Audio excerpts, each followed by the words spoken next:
houses from stone dug from the Reed Town area at the south end, where most of the 1,200 inhabitants live. The history of the island has been influenced by the winds of the summer and winter monsoons, bringing with it soldiers, sailors, merchants and gods from far across the world. The Arabs had already been trading on this coral island for 1,000 years before Vasco da Gama set foot here in 1498. The Portuguese occupied the island from 1507. It was the capital of Mozambique for 400 years, until it was moved to Lourenço Marques, now known as Maputo. The Palace of Sao Paulo was built as a Jesuit college, and then became the governor's residence. It's been renovated and shows what life was like for the wealthy during the island's heyday in the 18th century.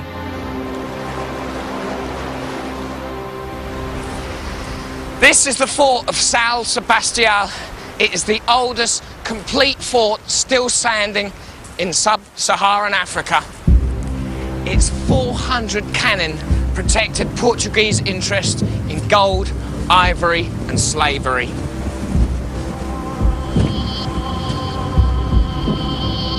The chapel of Nossa Senhora Baluarte was built in 1522 to give thanks for the pioneers' deliverance. It is believed to be the oldest European building still standing in the southern hemisphere. Rain was the only source of fresh water on the island, and these roofs and ramparts were specially designed to capture the rain and channel it down into these massive underground tanks. And even today, the locals use that source of water.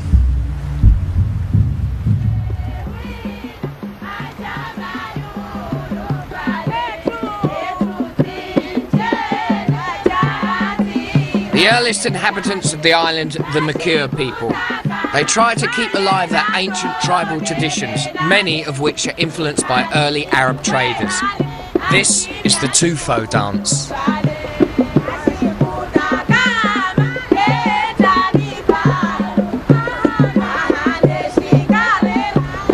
Its movements imitate acts from daily life and are performed by women wearing matching sarongs called capelanas.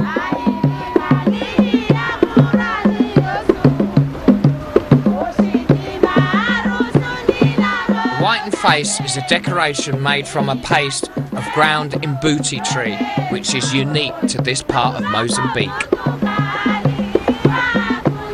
Gabriel, I've seen many women in the village with their face painted like that.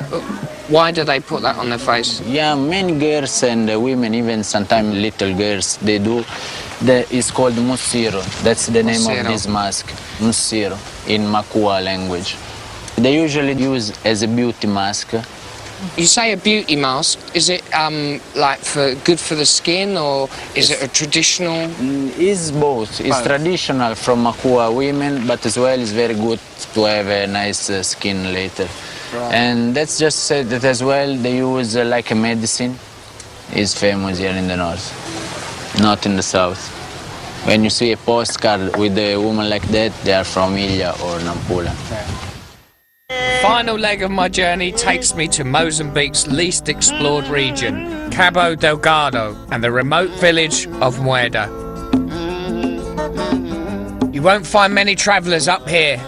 This is where an uprising in 1962 sparked the War of Independence. I've hitched a lift with Pedro. He's on his way to Mueda to buy some Makonde carvings. Now we're getting into the Makonde tribes. It's way up north of Mozambique. They're very proud people, you know. Those are the people that started the war against the Portuguese in 1960.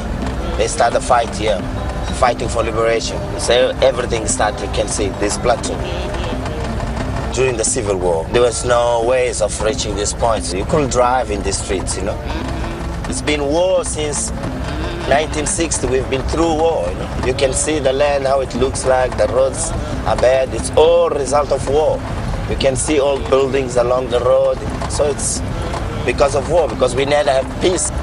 But finally, at least now we have peace, you know. You can see now we can drive. It's safe. That's good. That's what we need, you know. Now we can go up and down. That's what is good.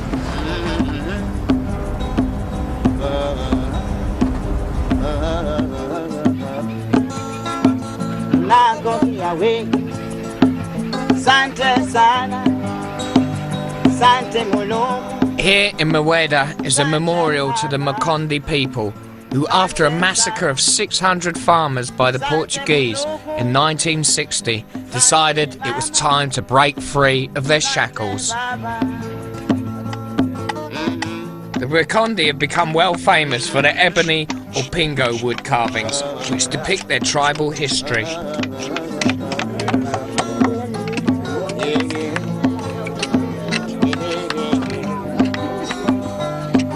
The showpiece of these village carvers is a tree of life sculpture.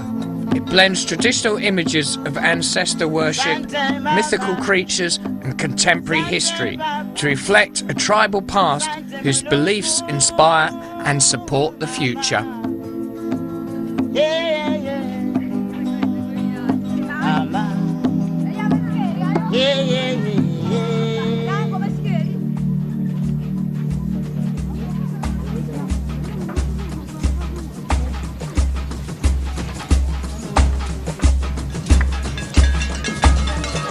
The men of the village perform the animal dance. For me, it sums up my journey. When not in use, the dancers hide their animal masks from the villagers. Yet the animals they represent are even harder to find here, having been driven out by guns and mines. But through the dance, the spirits remain, waiting for the healing to begin. Now, that time has come. The land and its people are tired of conflict, so the spirits are calling the animals back home again.